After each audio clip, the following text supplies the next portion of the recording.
call it high speed. I've been working hard, yeah, I've been working nightly. If you think you'll win, ha, not likely. I be taking shots, yeah, cold-blooded, icy. Watching numbers grow is what I call sightseeing. In the front row, run it up when they hype me. The following.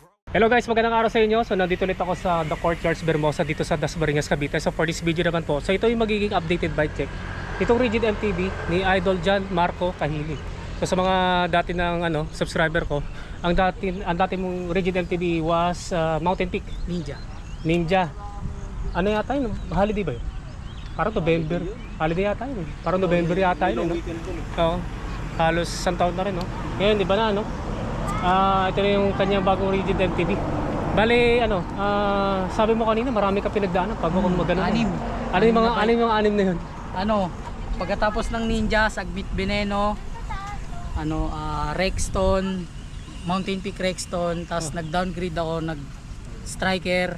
Sunod nung Striker, nag-Everest ako, tapos nasop ko sa Saturn, tapos ito na.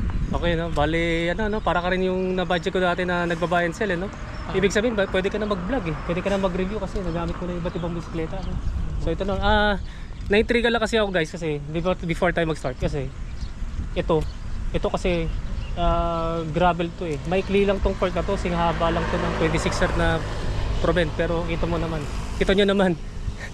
Laki ng gulong niya. 29er, no? 29 by 1.9 yung gulong. Mamaya check natin, no? So mag-start na tayo sa pag-budget ng Rigid MTB niya, no? Kaya mag-start na tayo. So Idol John Marco, before tayo mag-start, tanong mo na kita, di ba marami ka ng pinagdaanan bago maging weapon, no? Kailan lang to na nagamit to? Mga 2 linggo na siguro. 2 weeks, no? Mga ganun, 2 weeks or 3 weeks. So sa 2 weeks na yun, saan mo na ibiyahe na to? Ano pa lang, ang nabiyahe ko pa lang dyan, Repal eh, kakabuo ko lang eh. Repal Pa lang. Anong nangyari dun sa mo? Share mo experience mo dun sa Repal? Kunat. Makunat, no? Sakit. Kasi siguro medyo malaki pa yung chainring mo, no? Kags maliit din. Kags maliit, no? Kunat. Kunat, no? Pero dun sa sa dati mong Ninja tsaka to, ano yung mas preferred mo? Based sa experience mo? Yung sa Ninja ko, aggressive yun, sarap gamitin, pero mas trip ko na to ngayon. Okay, itong bago mo, no? Sarap gamitin, magaan. Oo. Yung sa Ninja medyo mabigat-bigat pa eh. Mabigat nga yung frame na yun. Yun guys, ito nga yung general background sa kanyang Rigid MTB niya ngayon, no? So mag-start muna tayo sa XC Hardtail mountain bike frame. Ito, pangalawang weapon stealth na to, no? Na-bike check ko this year, no? Weapon stealth na XC Hardtail mountain bike frame, aluminum 6061. Ito pag 27.5, tapos 29 by 1.9 yung gulong. Yan, mamaya tignan natin yung clearance. Yung size nito, medium, 17. Smooth weld, no? With smooth weld pala to. Then tapered yung head tube. Yung cable routing, full internal cable routing. Pang BSA thread and the bottom bracket shell, pang 31.6mm diameter na seat post. Quick release on drop out. Then ang disc brake caliper mount naman yan is post mount. So next naman, tignan natin tong kanyang ito yung highlight dito sa MTB niya, no? Ito gravel fork to. Ano nga ulit yung brand nito? Coseblo, no? Coseblo na gravel fork carbon fiber T800. Ang haba nga nito, yung crown length nasa lang to eh. Nasa 400 mm. Kasi ang sukat ng crown length mula diyan hanggang diyan, yan dito. Yan. Ito yung yung axle. Yan, axle. So kita-kita natin na laki ng clearance pa, no? Dahil nga sa itong fork na to, manipis lang yung parang base nito, no? O crown siguro tawag dito. Doon sa Provent ko kasi kapal eh. Ito manipis eh, no? Pero parang kasi Brad, sa sobrang nipis nito, parang natatakot akong gamitin. Baka parang di ka madaling makrak, di naman. Okay naman. Goods naman, no? Then yung steerer tube na to tapered, no? At saka kung titignan natin sa side view, bagay na bagay sa MCD ko. Kaso nga lang, pag nilagay ko yung 27.5 by 2.2 ko na gulong, laki ng clearance eh. 2.2? 2.2. Sakto. Pero malaking clearance dito. Pero yung sa taas, kasi mababa lang yung ko eh. Yan kasi 20 to 29 na eh. Pero dito sa gilid, liliit. Yan ang true axle yung dropout. Ito flat mount to, no? Naka flat mount to eh. para to sa 140, kaya naglagay siya ng adapter para mag compatible sa 160 na rotor na pang MTB, no. So next naman ito kanyang sa cockpit. Ito yung kanyang handlebar, no. Submit red metal. Yun, Submit red metal na 31.8mm ang diameter, straight to my coating back sweep. Ano yung lapad nito? 640. Ayun, 640. Yung grips naman niya, unbranded ba to? Unbranded na, yun, maganda, maporma, no? At makapit naman. Next naman ito kanyang stem na pogi, MOB Sprint na aluminum, 6061 to eh. 130 ba to? 120. Akala ko mas mahaba to kaysa doon sa uno ko, no?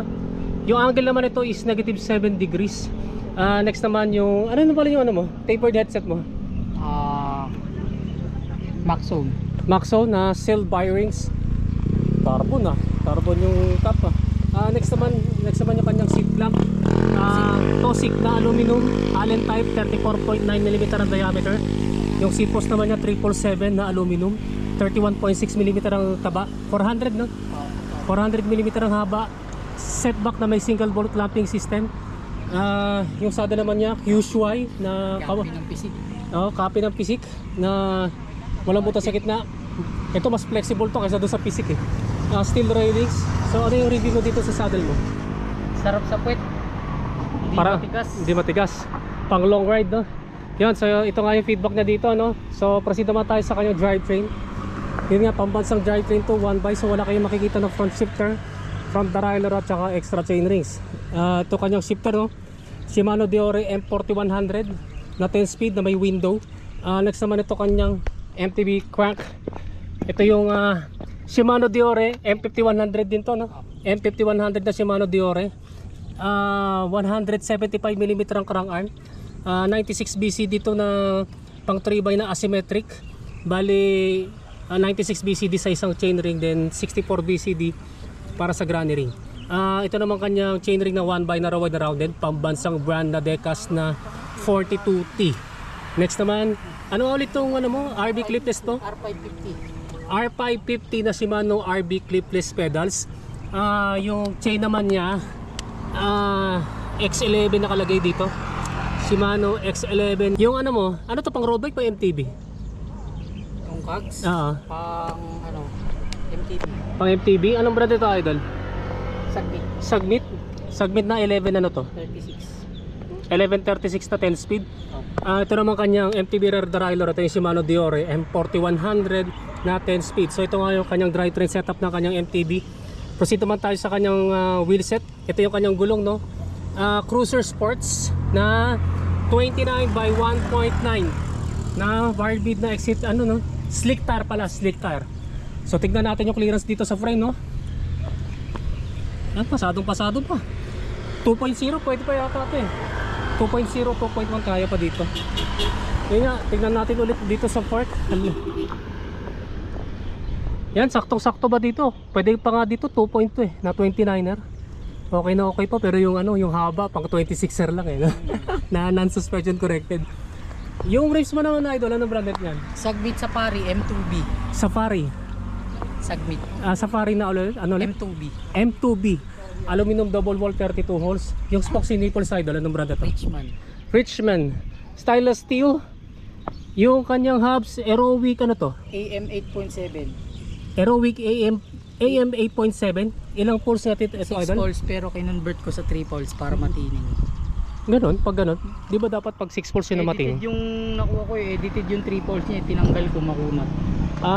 From 6 poles to 3 poles. So i-check natin yung tunog nito, idol. Tahimik Kapag naka-freewheel nung in-edit mo. Tahimik lang. Tahimik. Para matining. Tining nga, no? Yun ang tining, yung konti, no? Pero humina. Yan guys, ito yung kanyang yung tunog na kanyang Aerowick AM 8.7, no, na edited hubs kapag naka freewheel. Nalasa lang sa kanyang brake set. Anong Shimano Deore to? M615. Shimano Deore M615. Hydraulic brakes and dual piston ba to? Single? Dual piston. Alasa lang sa kanyang rotors, unbranded na 160mm diameter harap tsaka likuran, pares na fixed type and bolt type disc brake rotors at saka yung kanyang adapter ZTTO. na from ano, pang 160 mm. So idol, John Mark ba? Then Marco. John Marco, magkano yung total cost nito? Katatandaan mo pa ba? Baka ano siguro 30 pa baba. Below 30 no?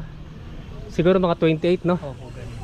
Ayun, ito nga guys, ito nga yung Weapon Stealth Rigid MTB ni Idol John Marco Kahilig. Yan guys, no, na-check na natin itong Weapon Stealth Rigid MTB na naka gravel fork at saka 29 by 1.9 slit cars ni Idol John Marco Kahilig. So kung meron kayong tanong regarding dito sa kanyang Rigid MTB, i-comment na lang ninyo sa comment section down below. So mga idol, mag-shoutout na kayo. Shoutout kay mama, sa lola ko sa bahay, nag-iisa, pinayagan ako mag-bike. Thank you ma. Yeah, shoutout kay Angelica sa girlfriend ko. I love you. May mga visa na kayo, no? May mga visa na, no? Mag-ride. So salamat pala. Pagka-bike check na yung tigot. Salamat. Thank you, idol. Okay guys, maraming salamat sa inyong panonood. Don't forget to subscribe sa aking YouTube channel. Pakiclick na lang yung verification button para matotally notify kayo.